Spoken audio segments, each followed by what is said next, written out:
Today, the first-time homebuyer's nightmare.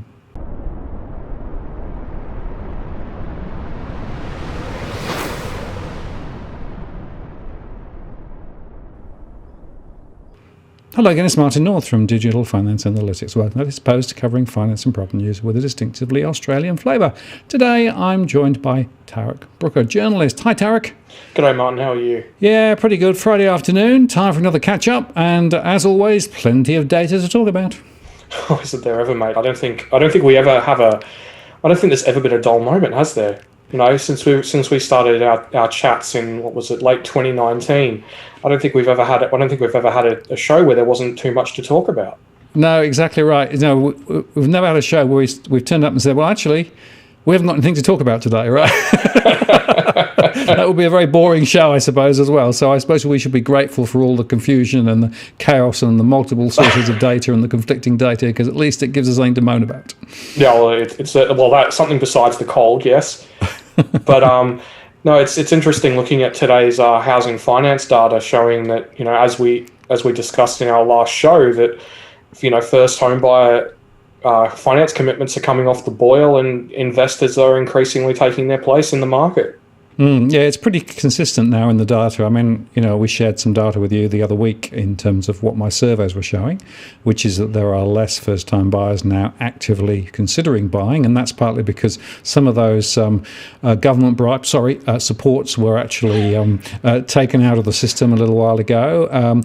Plus, of course, the fact that prices have gone much higher, so it's more harder for people to afford to get in, and probably investors are starting to get a bit itchy fingers and want to come and buy in the market. And of course, they can outgun first-time buyers thanks to tax breaks, thanks to all of the interest-only loans that are now available from the banks and the looser lending standards. So, yeah, I think the era of first-time buyer booms is probably over for a bit.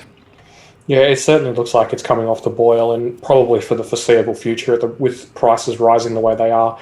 I mean, I did a little bit of an analysis, you know, sort of forward-looking, you know, years and years into the future, you know, doing estimates based on housing affordability for first home buyers, and even with like the most generous sort of wage growth forecasts of, you know, 3% past, you know, the current budget's estimates, which I used in the analysis.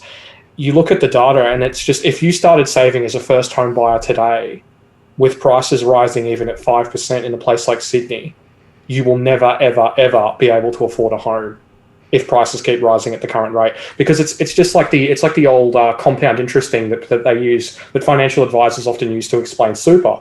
It's like, okay, if you have $100,000, it's going to grow into X number by the time you're 50. But then between the time you're 50 and the time you're 60, due to the way compound interest works, it's going to grow more than it did in that time, even though the contributions are a lot lower. But that's just the way compound interest works. But the problem is now we're seeing it with housing prices, where a 5% increase on what's Domain's median average now, 1.3 million in Sydney, is an extra $65,000. And if you're a median earning household, you can't come up with 20% of $65,000 every year.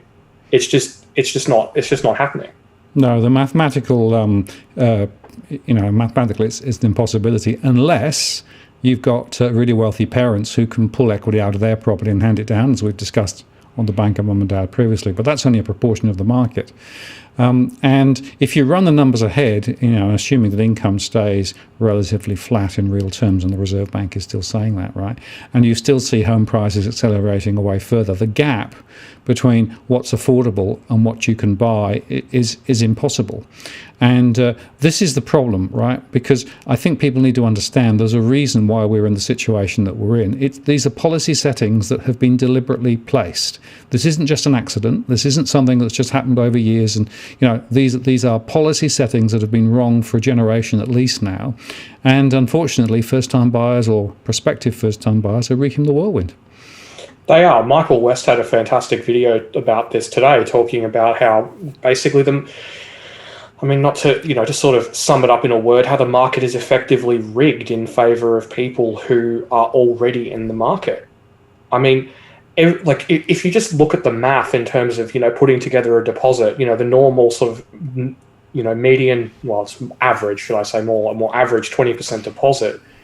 It's just a it's a mathematical impossibility for a lot of people. And it's, I talk to people, even people in their early to mid 40s, and it's just a heartbreaking reality for these people who've been saving for a decade, only to just have the market run away from them, even just in the start of this year. I mean, Domain reckons that housing prices rose by 8% in the first quarter alone. And I mean, you can't come up with that sort of money like that. It just doesn't work. You can't come up with, an extra 8% on top of your deposit just in the space of 3 months. And it's a heartbreaking reality. And I don't really know why it's not being explored more, because it is just the definition of a Ponzi scheme. Housing prices can't rise at 5% per annum forever, while incomes, sort of relatively stagnate, especially considering how high they are in some of the capital cities. Like, maybe, don't get me wrong, in places like Perth or Brisbane, maybe they could rise for 5% for longer than we think. But in places like Sydney,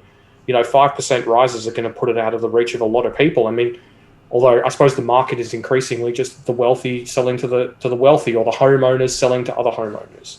Well, of course, that old idea of the property ladder, once you're on the ladder, the next rung up is a little easier than the first one off the ground. Although, actually, I think these days the rungs are further apart than they used to be, right? So it's much more difficult. But, you mentioned Ponzi scheme. I was interested that Shane Wright in the SMH wrote a very good article yesterday, which I featured on my show last night, which basically said, look, everybody's just got this short-term view. It's all being driven by the low interest rates and the policy settings. But it is a Ponzi scheme. It is essentially pulling people in at the bottom to try and push the overall values higher. And if you're on the ladder, then sure, you might be doing okay. But there are a lot of people who can't get on the ladder. And the other point is, if you start late, let's say you don't buy until mid-40s, right, rather than mid-20s, that means that you've still got a mortgage as you go into retirement. So that means that now you're going to be in debt for a lot longer, and potentially what will have to work for longer, later in life. And more people are still going to retirement, according to my surveys, with a mortgage still in tow. And that means that they're going to be paying effectively interest and mortgage repayments right into old age. Now, that structurally is another issue which we should also just reflect on. So this isn't just impacting first-time buyers per se, it's actually impacting many other segments of the market as well. And particularly, you're right, those with property, trading up, trading down, are probably doing okay, but a lot of people aren't. And I keep coming back to this weird situation. Other people don't see it. I mean, I see it, that a proportion of people are doing really well, but 2/3 of people aren't. And yet there isn't enough focus on the ones who are actually struggling and are really, really now up against it from all sorts of directions. But again, the policymakers and the RBA aren't interested. And I don't know whether you saw the discussion in Senate estimates, but Guy Debelle was there explaining the wealth effect and basically saying, the wealth effect is good. It means that more people will spend more. And Nick McKim said, well, hang on a moment, what about the inequality issue that's creating? And, basically Debelle said, well, yeah, there is an inequality being, created, increased, but, we've got a bigger issue, which is getting unemployment down. I'm thinking that's a really, really lame excuse. But the problem is that even the RBA's own research shows that in the long run, higher levels of household debt, which are going to end up resulting from this debt binge that we're currently seeing, it's just going to end up hampering economic growth in the long term. And as people of my generation and younger end up spending more and more of their income trying to save for a house deposit, it's just going to end up kneecapping the economy going forward anyway. So, I mean, you've got the Bank of International Settlements, you've got the RBA's own research, you've got a plethora of other central banks talking about how the wealth effect will have the high household debt, which drives the wealth effect, ends up negatively impacting the economy. And then they turn around and they go, and they scratch their head and they go, why hasn't real household disposable income per capita risen in 10 years, up until the Morrison government started throwing money at households through the Job Seeker and JobKeeper programs? And it's just ridiculous. And, just while you're on the thing of, people retiring with mortgage debt, I'm pretty sure that one of the old ancient translations of mortgage is life debt. And that's pretty much what it is now for a lot of people. Yeah, it is absolutely right. And we've discussed before the 50-year and 100-year mortgage, and the idea that actually as a mortgage holder, you will never repay that mortgage. You will be in hock until your dying breath, right? And of course, the financial system loves that, because basically that gives them certain cash flows forever, right? And that's what they relish. So the financial system likes that model. Of course, the Reserve Bank is saying, well, that means that people are going to have more disposable income. So that means, basically there's going to be more momentum in the economy. I don't see how that works, by the way, because if you've got big debt, you don't have the money to spend elsewhere, as my surveys show in the mortgage stress surveys. But yeah, this is a fundamentally broken model.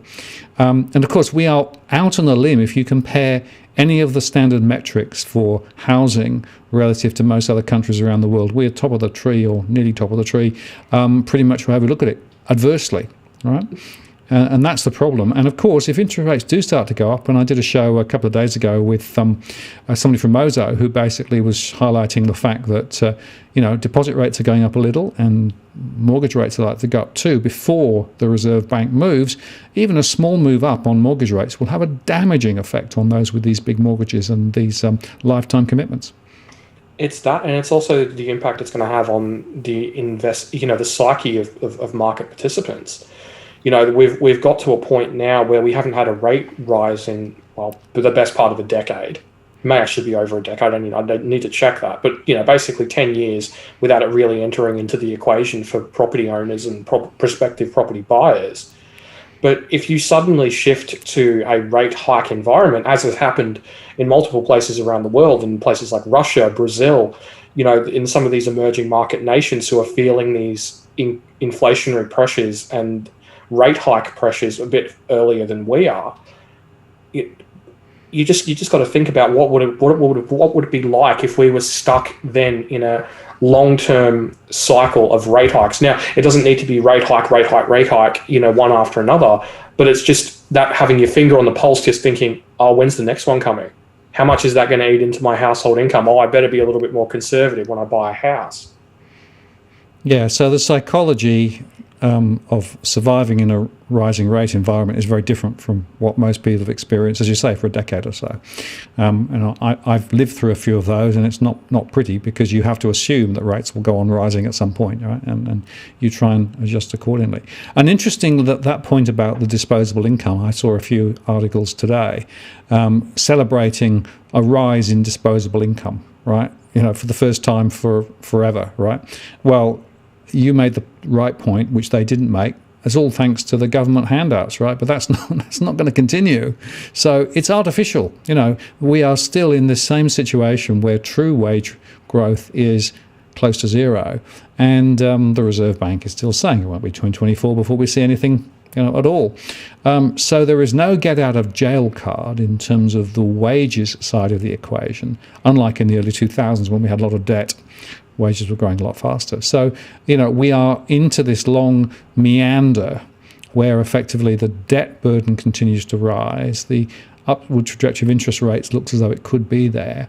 And all of that could be quite damaging in terms of people's confidence and their ability to spend, which, of course, is what the Reserve Bank wants in the first place, because spending from consumers, 60% of activity, economically speaking, is what they're banking on. Well, it's a very narrow basis on which to plot an exit from a crisis, in my view. Well, it's pretty much the whole world at this point that's doing that. It's all, in the words of Frank Sinatra, it's only a paper moon, Everything's just make-believe at this point. We're meant to look at these pieces of economic data and say, oh, wow, look, the economy grew by 1.8% in Q1. And it's like, well, sure, of course it did.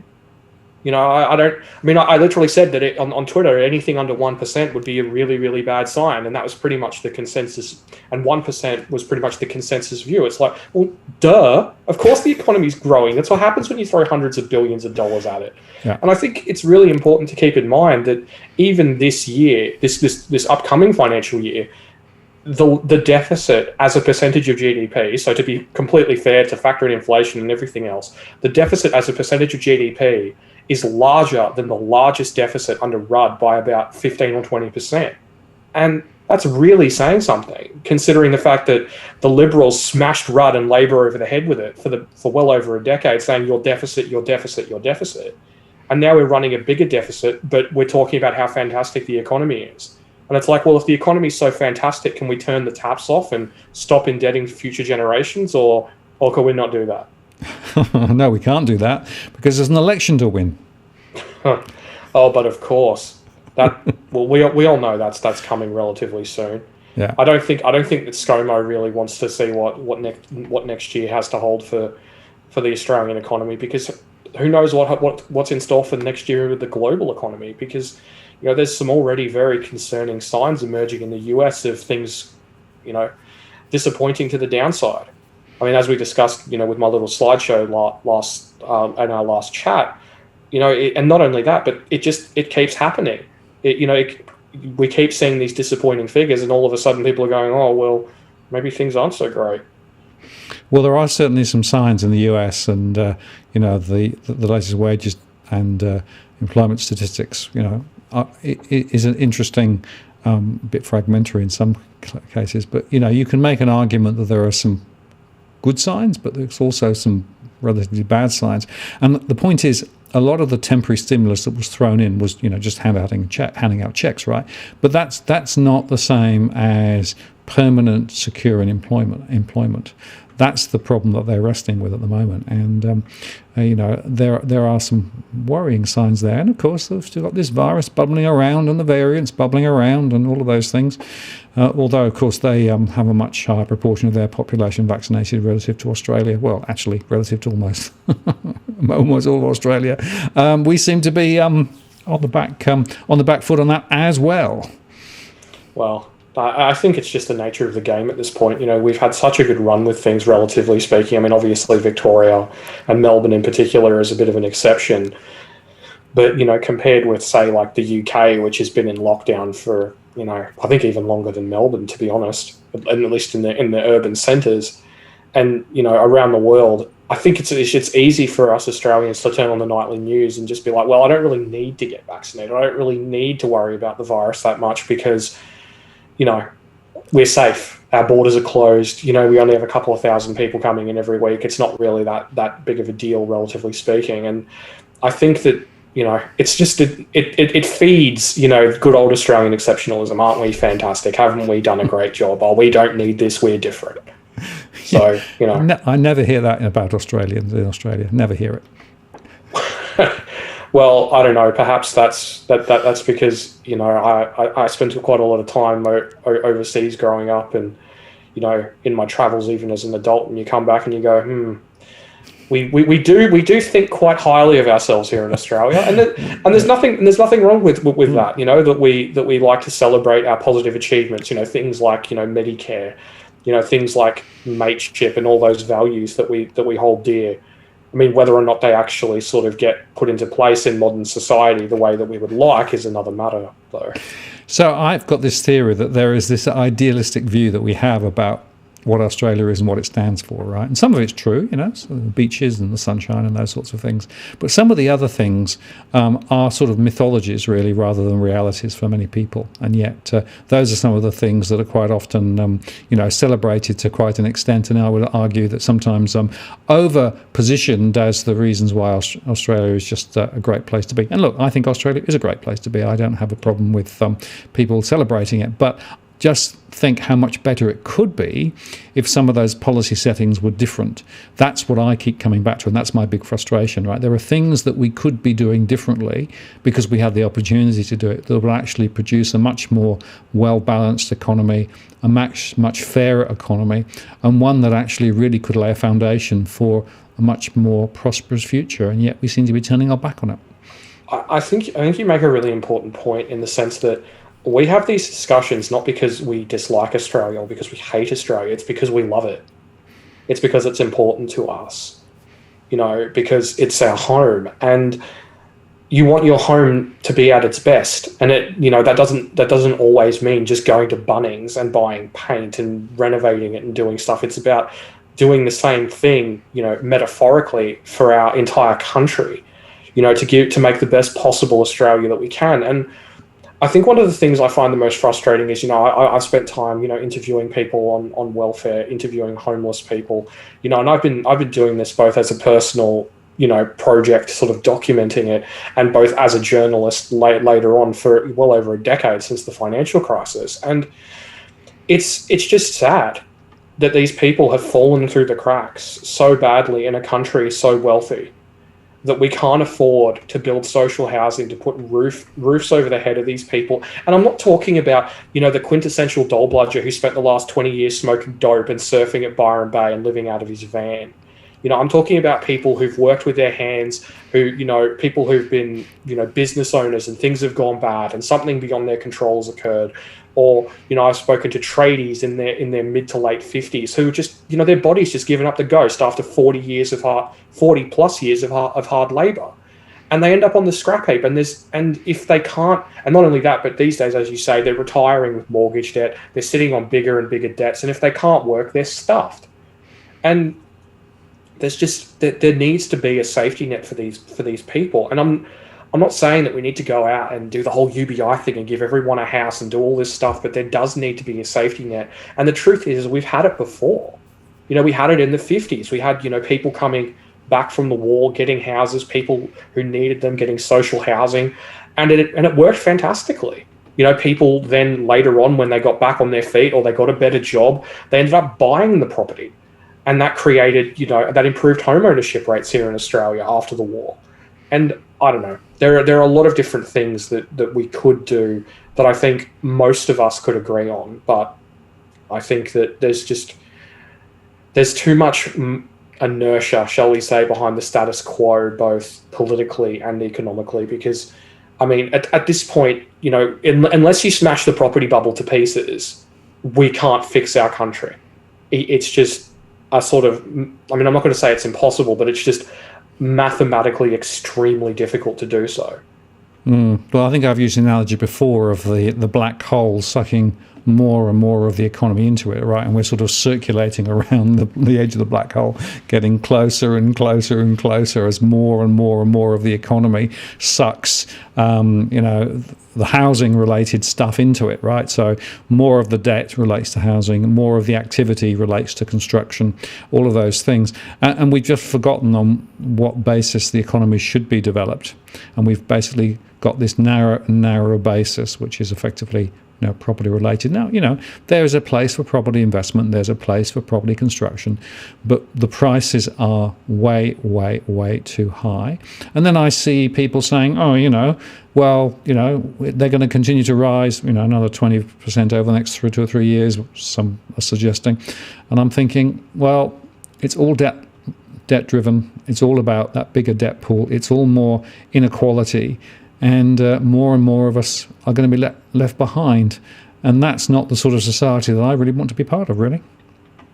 No, and I think part of the problem here in Australia is that we have had it better before. You look back to the late 1990s, the mid to late 1990s, and home ownership was relatively affordable. I'm not going to say it was super affordable for some people, because obviously it varies depending on your income, etc. But it was a hell of a lot more affordable and a lot better than it is now. And I just think about quality of life for people. I think about, growing up in my little dead end street in Melbourne, kicking around a soccer ball with the local kids or playing cricket with the bins, and having the space to do that. Having the room to be able to do that, or walk down the beach, or have access to transportation or things to keep kids entertained, rather than, living in some dog box high rise that, that probably, has a reasonable chance of having flammable cladding, or living out in the sticks, with no amenities in these estates where there is no space for the cricket game in the street, and it's far too busy, and there's nowhere near enough room, and there's no backyard for you to have the local game of rugby with all the local kids like we used to when we were like I did when I was little.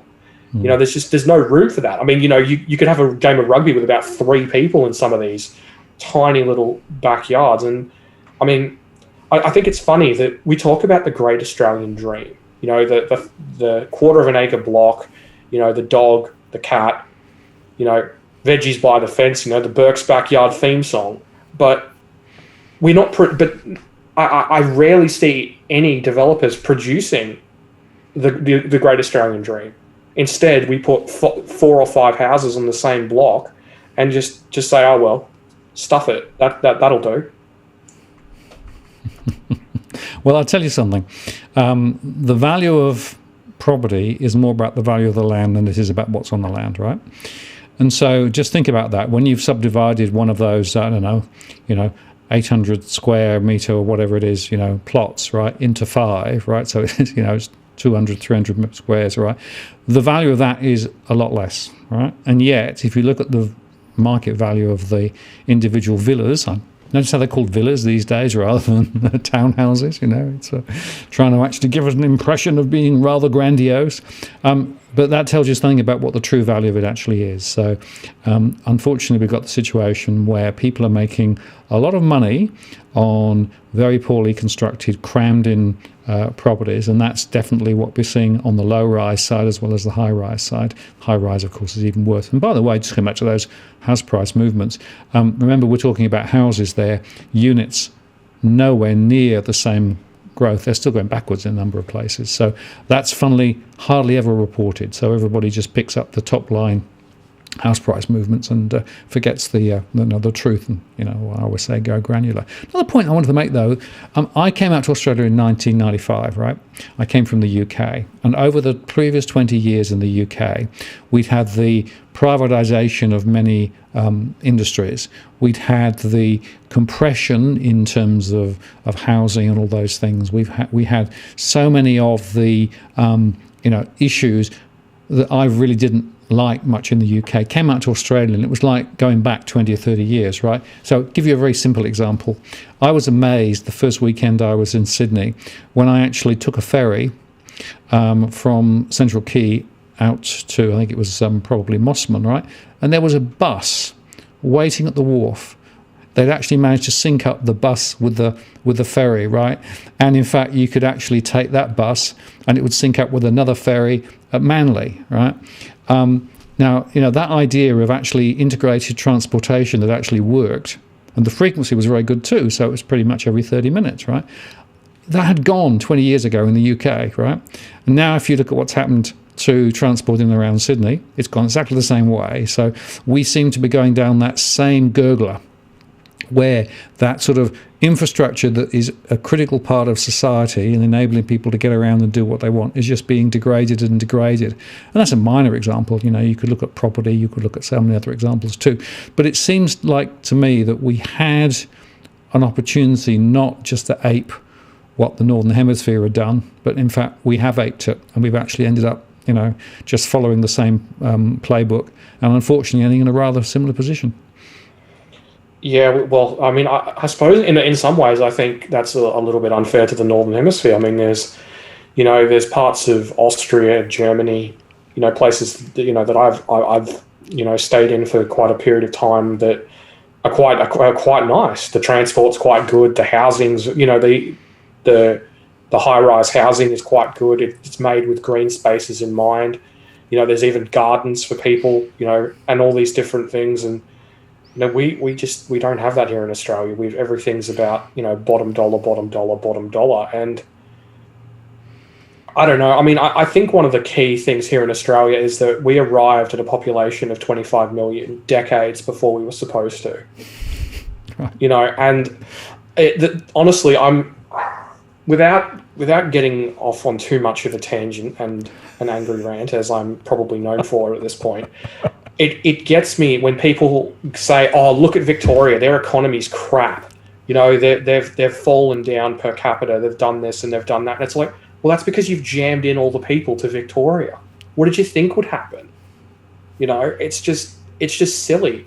The federal government makes the decisions to pull the immigration lever in Canberra, and then it's the states who have to pick up the pieces and build the infrastructure and create the conditions for these people in which to live. And unsurprisingly, when you just throw more and more people at the economy to support headline GDP, it doesn't work out that well for people more broadly. And that's one of the reasons why per capita household disposable income has gone nowhere in the 10 years prior to the pandemic. Yeah, no, that's right. I mean, the migration story and the immigration story is a critical part of the of the puzzle. But of course, remember that migration at the moment is zero, right? I mean, we have a few people coming back from overseas, but compared with previously, the growth of population is very much now down to homegrown, and yet we've still got house prices going through the roof, right? But if you look carefully at the effect of that migration over the last 10, 15, 20 years, it's jammed into, as you say, some particular areas. The quality of life has been significantly degraded as a result. We've got lots and lots of high-rise development going on. Not sure who's going to live in those, but that's another story, I guess. And it's like it's a playbook that is very, very simplistic, right? Which is more people means we can drive the GDP higher. Never mind where we're going to put them, never mind the quality of life they're going to have, never mind the ability for our infrastructure to support them.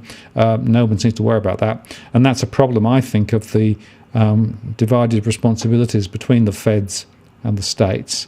And everybody can sort of say it's my problem, right? Which means that basically a lot of the issues that should be thought through aren't being thought through. And then, of course, the debate then turns on, well, no, it's just a planning issue, right? If we got the planning right, then, we could have actually built more properties, etc. It's a much more fundamental issue than that, in my view. And I think, unfortunately, people then look for simplistic answers once again. And not surprisingly, it doesn't end well. No, it doesn't. And that's something that I actually wanted to talk to you about regarding the way home prices and demand for housing has remained so strong despite the pandemic, despite the lack of immigration and international students and all that sort of thing. Like we've seen what one of my Twitter followers quite rightly called primal demand for housing, of just wanting to get out and buy and have your own space and do all that sort of stuff. And I think that that's a very, very large driver of the current demand for housing, especially from first home buyers, because you've been stuck in lockdown with mum and dad, you just want to get out, or you've been stuck with a roommate or whatever, and you just want your own space. You just want something that's yours, that a landlord's not going to sell out from underneath you, and it's a very understandable sort of drive. And I was just sort of wondering, do you have any sort of feel for how long that may sort of remain a significant factor driving the market? Well, it's quite interesting. Again, we survey households and we ask about motivations for why they're wanting to buy, and security is definitely one of those that's high on the list.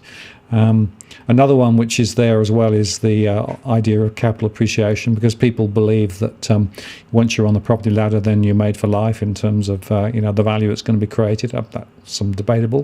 Depends on all sorts of other things too.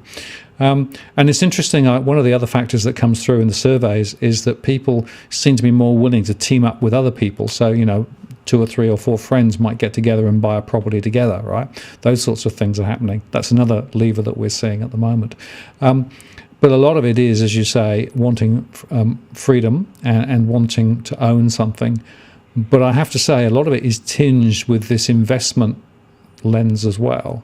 So the financialization of property, in other words, property is not just somewhere to live. It's not a cave, right, where you basically have a fire and you have a family, right? It's a way of making more money, right? That investment thread is so strong that even amongst first-time buyers, it's probably one of the most significant levers as to why people want to get into the market. So they want to do precisely what the previous generations have done, and claim the prize of capital appreciation. But just remember, that's an anomaly. What's happened over the last 20 to 30 years is not what normally happens to property over the long term. And, I think it's because of the financialization led from the deregulation of the finance system, from low interest rates, from weaker lending standards and all those things. All that's come in.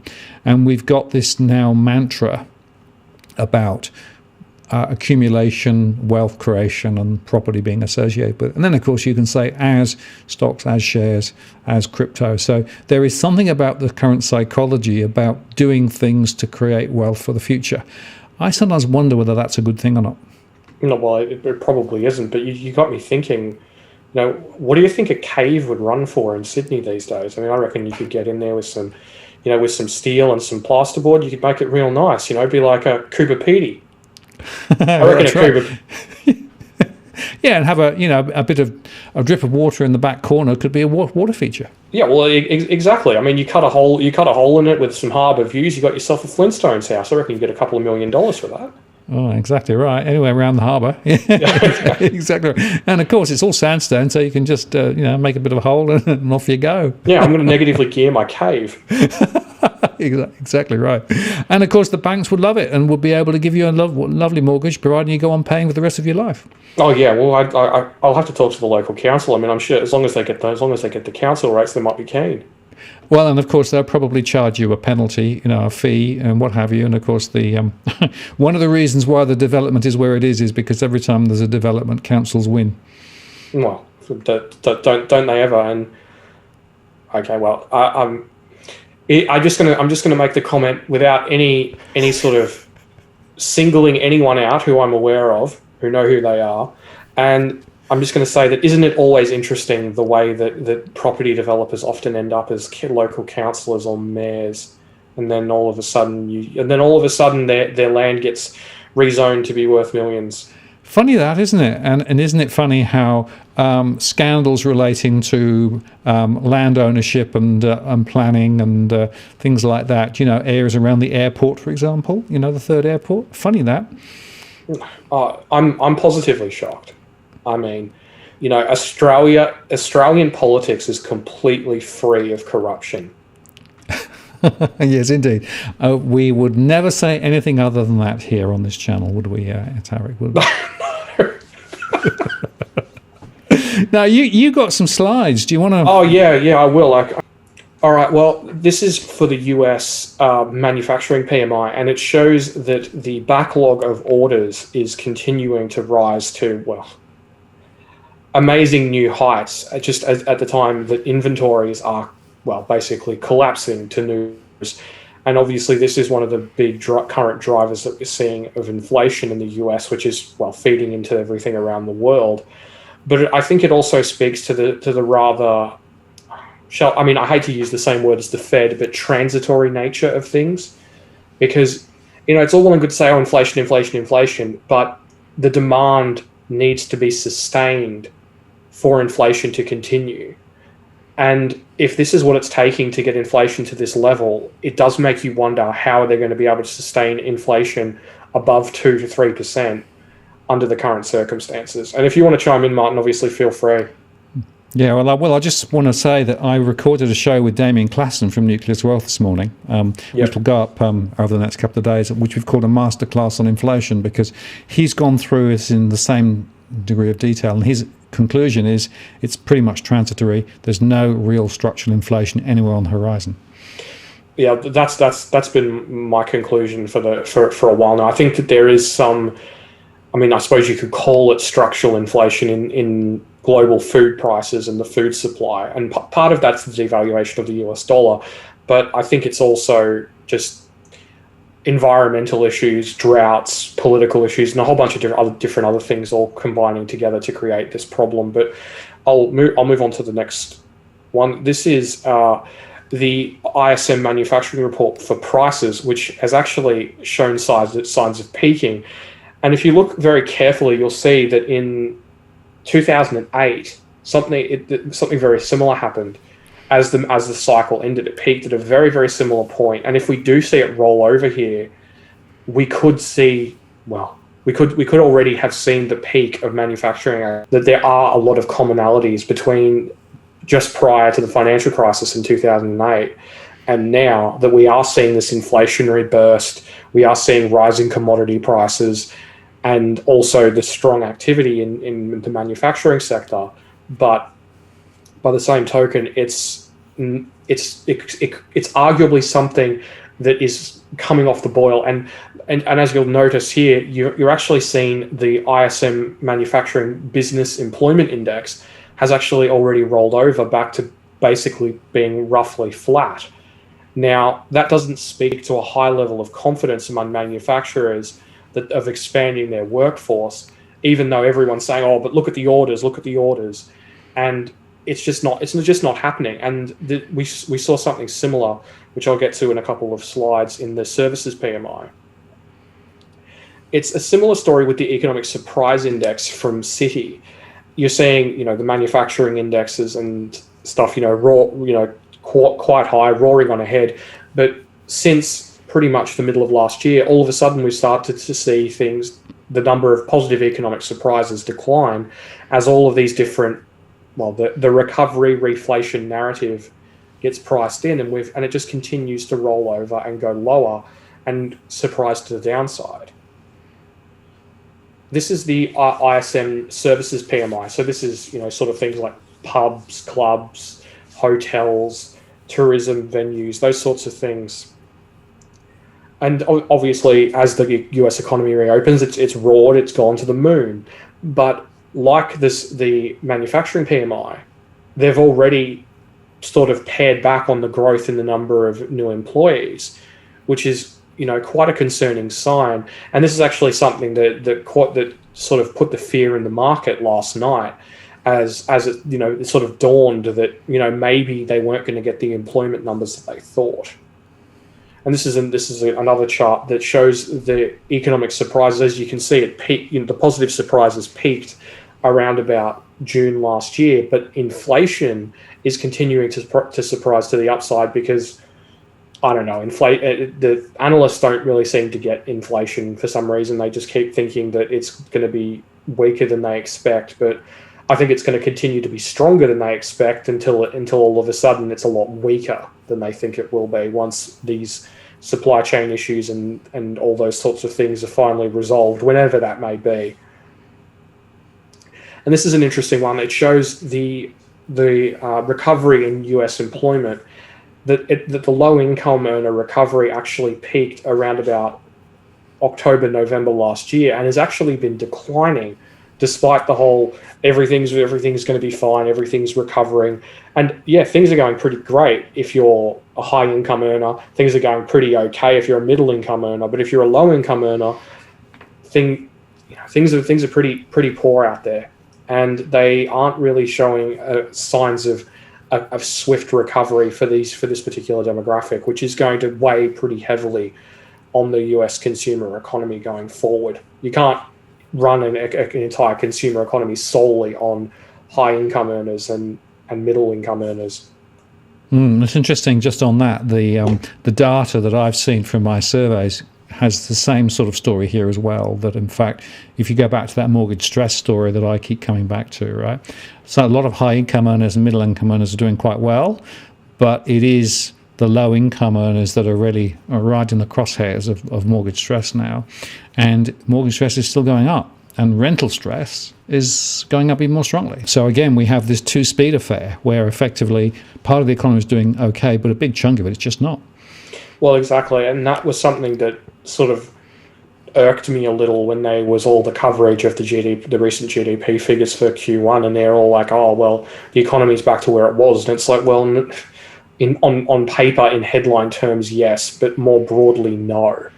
It's not, because people haven't got all their jobs back. People haven't got their businesses back. It's not that simple. And it's like you say, you've got to go granular. You've got to look into things more deeply. I mean, like the US employment recovery looks fantastic, but when you look at it in these terms, it's like, wow, people who are low income earners are getting absolutely smashed. And not to put too fine a point on it, but from a political perspective, these are the people who are going to be the problem going forward. These are the people who are going to turn out in droves to vote for the next populist candidate in 2024, whether that's Donald Trump or somebody else. And of course, think of the numbers, the relative numbers, right? So, the relative proportion in each of those categories is quite interesting, right? Because there's a relatively small proportion have very, very high incomes, quite a lot in the middle income bracket, and a massive proportion in the low income bracket.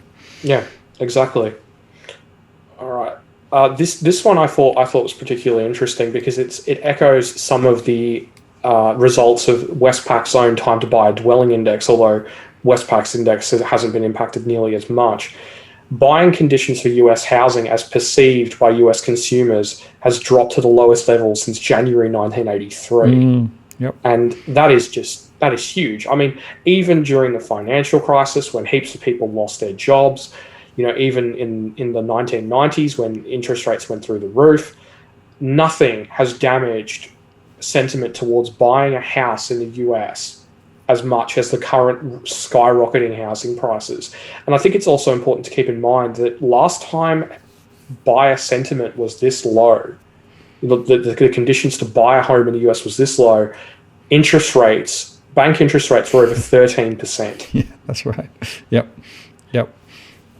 Here it is. The time to buy dwelling index, as you can see, it's well below the average with 119. It's actually down to 103, which is a fairly significant drop once you look back through all the data.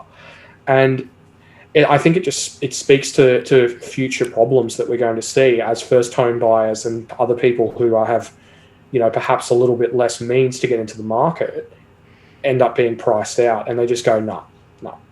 Housing price expectations have gone to the moon, but people are saying, no, I'm just not going to play that particular game.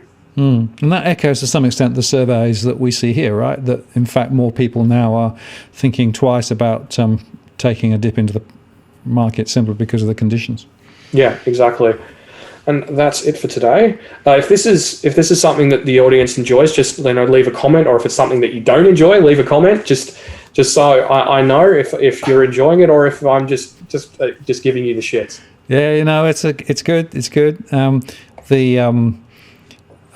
What's interesting is that the feedback was quite interesting last time, right? There were a few people who said, "Oh, we just like the free form," but a lot of people actually did value the extra insight from the data. And the DFA is a bit of a data-driven channel, so I reckon we've probably got more against than not against. So, sorry, more for rather than against, I should say. Put it in the right order. So I appreciate that, and I think we're at an interesting bifurcation point, right? Because there are, on one hand, some signals of, success and growth, etc., but there are also now, I think, some lurking signals of questions that we should be asking. And I think over the next 2 or 3 weeks, and maybe a month or two, we're going to start seeing some of those come to the surface. I think the next employment numbers from the US will be quite interesting. I think that some of the data here in Australia now, as the stimulus is being removed further, it'll take time to work through, but I'm seeing it in some of my data. So it'll be interesting to see how this plays out. And of course, we've still got the lurking virus in the background, so it ain't over yet. No, it's going to be a very interesting couple of months. There's going to be the US summer. There's going to be what will almost certainly be the peak of US inflation to come. There's people like, Nordea who are seeing, in US inflation rising to 7 or even 8% year on year, which would just be, absolutely huge. There's all these various different pieces of data that we're going to see in the next few months. And I think it's really going to get quite interesting. And I think it's also going to drive the Liberal Party and the government into holding an election this year, I would say, because that's my theory. I know there are quite a few people who disagree with me, and well, what's new? But I think that there is going to be a drive to go to the polls this year. I mean, all you got to do is look at the federal budget, and it's pretty clear that it's an election budget. They're not going to be waiting again until next year. They've already splashed all the cash that they're going to, and I think that it's all being very carefully massaged, and I think that, as I've said numerous occasions, Scott Morrison is not someone to be underestimated. Don't get me wrong, I don't rate him much as a leader, but as a politician, he's incredibly cunning. Yes, and there is an argument to say that you don't want to leave things too long because there's more opportunity for things to go wrong, right? If you get another major breakout or something else, or people start getting adverse reactions to vaccines. There are so many things that could happen. So in a way, if you've got the glimpse of the light on the hill, and you can see a story that you can spin to say, well, we've thrown all this money in and everything's going fine, we need another few years of coming back in to take it forward.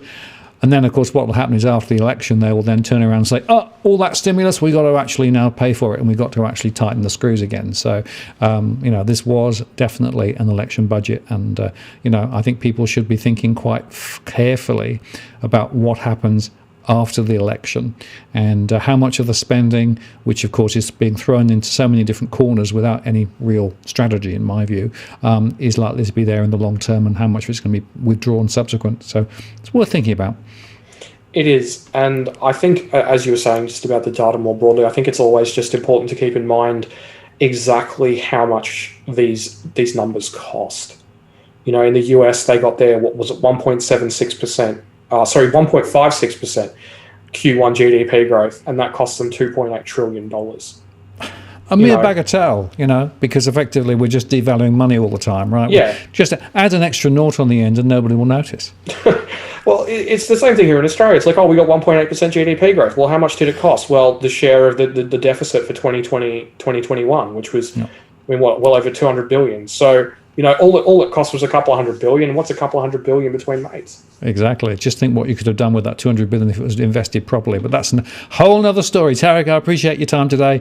Always good to catch up with you on your slides, and we'll do it again soon. Yeah, sounds good, mate. Looking forward to it.